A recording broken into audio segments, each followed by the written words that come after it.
Hello everyone and welcome to Stan the Wine Man TV. I am your host Stan Rattan and this is the Blue Collar Wine Program where I try to help you spend your wine dollars wisely. And I'm kind of excited about today's episode because I found out that Rob Griffin at Barnard Griffin is doing a Pinot Noir and it's fairly new for him, so I'm excited about that. And then Chris Gorman from Ashan Cellars, really well-known winery in Washington State, has come out with a line of wines from Ashan Cellars, and we have two Chardonnays from that winery. So I'm very excited about this episode. I always like to try new wines, especially from Washington State. August is Washington Wine Month. We're getting a kickoff to that celebration. I hope you got the chance to see my interview with Julie Brown from Willow Crest. It was a really nice interview. Great wines, great white wines from them. So, before I get started, I just want to mention that my daughter is getting married in just over a week. A week from Saturday, I'm going to officiate the wedding. That ought to be fun.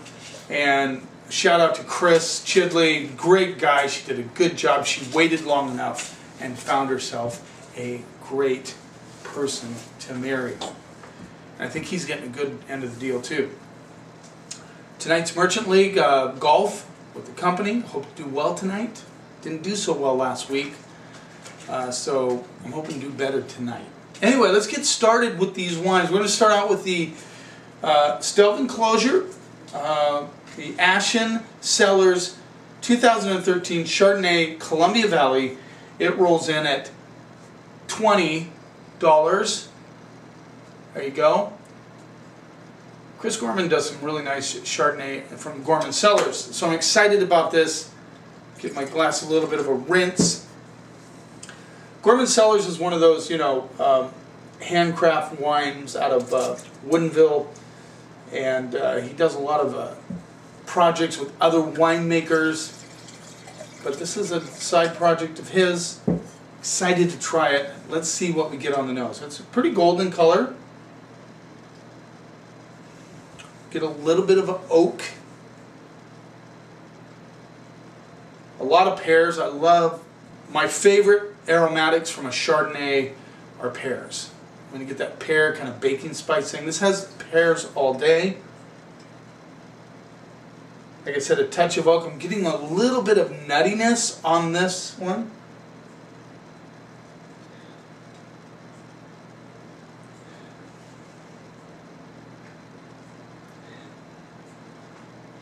There's an interesting, almost like a cantaloupe component coming through on the nose. And a touch of baking spices. Beautiful day here on the San Juan Islands. I got the breeze blowing across the room. You can hear my shades banging around. I hope it doesn't bother you. Let's see what we get on the palate.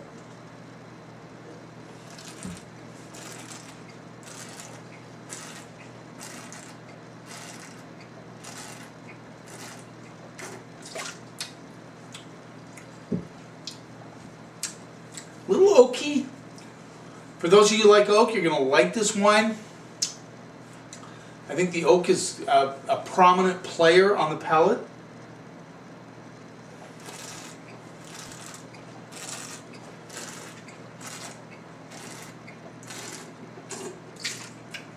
Get a little butterscotch, pineapple thing going on.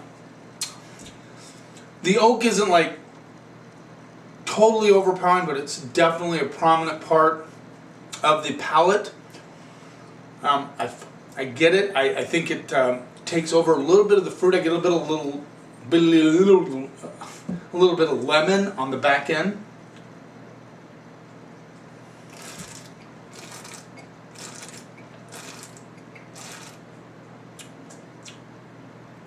The pears come through, no doubt about it.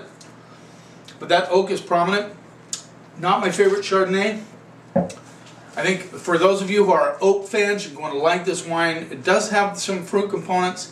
It does have a pineapple kind of butterscotchy thing going on. A little bit of pear. But overall, even at 20 bucks, I know it's not a lot to ask, but I don't know. I run these at about 50 degrees. out of my fridge. I have a temperature control fridge. I think you should taste them a little bit cold. I had that experience with Stag's Leap Hands of Time Chardonnay, where I drink it at room temperature. I'd venture to say that 99.99% of people drink their Chardonnay chilled, so I didn't over chill it. I'm just saying, I'm going C minus on that one.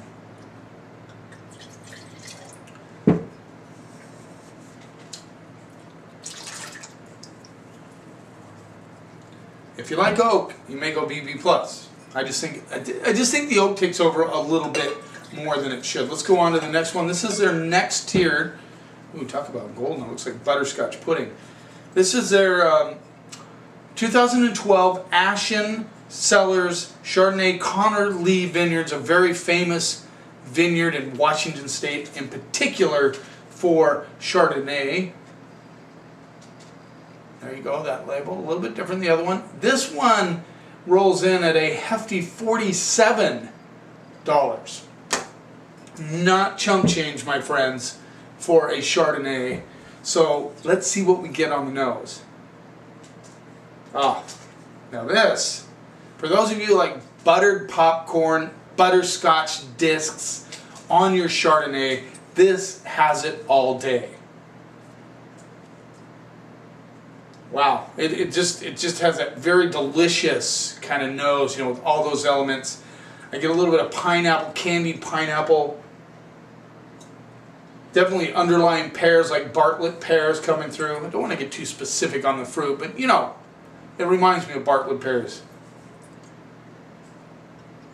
Almost like a dusty, like sawdust sort of element coming through on the back end. Let's see what we get on the palate.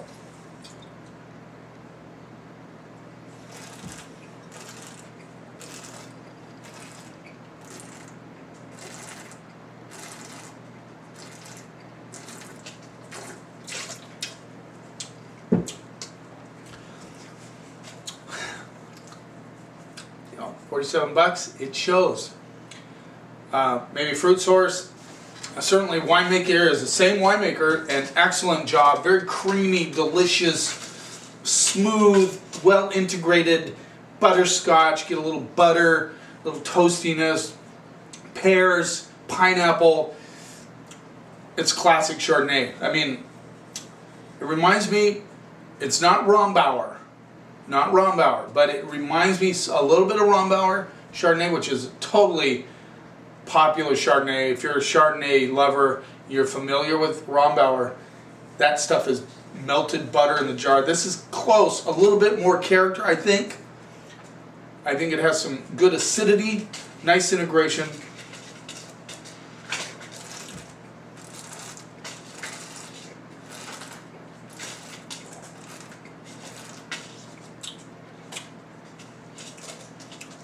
Nice creamy finish. Like I said, there's no awkwardness in this at all. Nice flow across the palate.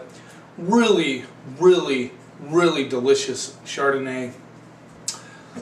You know, I know a lot of you don't like to blow $50 on a Chard, but if you want a treat, if you want to see what Washington Chardonnay is capable of, you know, I'd go Beauty Chardonnay, I would go Cote Bonville Chardonnay, I would go Forgeron, and I definitely would include this in my list, Ashan Cellars, Connor Lee Vineyard Chardonnay. I'm going A- on that one. Nice job, Chris, on the Connor Lee Vineyards. Now, excited about this. Barnard Griffin, first time doing a Pinot Noir. I hope it comes through, really, because I love Rob. Great guy, been around a long time. He worked for, he's worked for Ashan Cellars, if you can remember them, Washington State. Super nice guy. He's doing this Pinot Noir,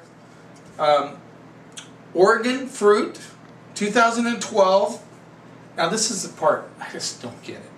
$14. He's doing a Pinot Noir, and all he's charging is $14. But here's the label. They didn't. Now, not a lot of production. There we go. Not a huge amount of production here, but definitely interested in giving this a try. The nose is classic Pinot Noir. Dark cherries, a little bit of root beer, violets, rose petal. Just an underlying, very, very trace cranberries coming through. I get a little bit of Earl Grey tea, which I really like in a Pinot Noir on the nose.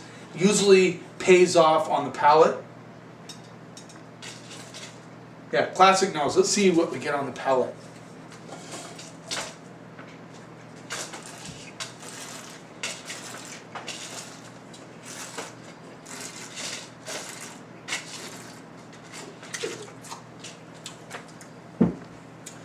Let's hope that Rob Griffin stays on the Pinot Noir trail.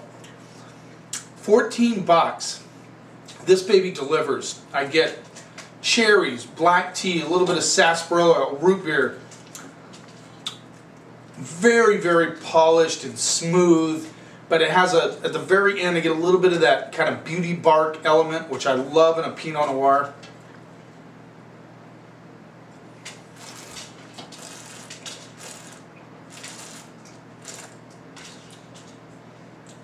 Just a skosh of cranberries underneath, riper cranberries. It finishes with a little bit of an attitude. There's just a slight, like a leather grip on the finish. But there's a lot of people that are going to love this Pinot Noir. I think it delivers a boatload of wine. There's my word, boatload. A boatload of wine for 14 bucks. I'm going to go A- on that one. I want to go A. I want to go A. I just think the only reason I'm not going A, all out A, acidity is a little bit lacking in this wine. It's drinkable now. I think it'll last 3 to 4 years at the most, but an excellent job. I love this wine. A-, 14 bucks. You should go out and find it. Go to your local wine shop. Let them know Barnard Griffin is doing a Pinot Noir. I hope they sell it right away. Excellent job. Thanks for watching. Cheers. And here's to keeping the snob out of wine.